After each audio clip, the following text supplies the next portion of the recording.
আগে একটা আমরা সিদ্ধান্ত নিয়েছিলাম, আমরা এখানে বীর সবাই বলে কিছু বিরসা, আমরা তো বিরসা ভগবানকে ভগবানভাবে আমরা ব্যবহার করি, তিনি আমাদের আদিবাসীদের ভগবান বিরসা মুন্ডা।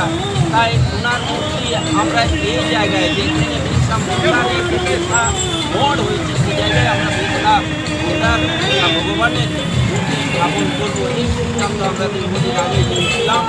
যাই হোক, সকলের সহযোগিতায় আমাদের 40টা জনগোষ্ঠীর আদিবাসীর সহযোগিতায় ভারতবাসীর সম্প্রদায়ের সহযোগিতায় আজকে আমরা সেই দিনটাকে সাফল্য করলাম। সবার সহযোগিতা এবং বিভিন্ন সময়ে আমরা এভাবেই সকলের সহযোগিতা কামনা করি, যেন বিরসা মুন্ডার এখনও যারা বিরসা মুন্ডা সম্পর্কে এইখানে কলকাতায় আছেন তারা এসে যেন এইখানে বিরসা মুন্ডাকে অভ্যর্থনা জানান।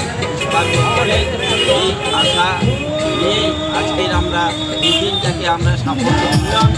এই বলেই আমরা দীর্ঘদিন প্রতি বছর আমরা এই দিনটাকে আমরা পালন করে তাকে আমরা পুষ্পার্ঘ্য জানাবো, আলোদান করবো, এটাই আমাদের সম্পর্ক।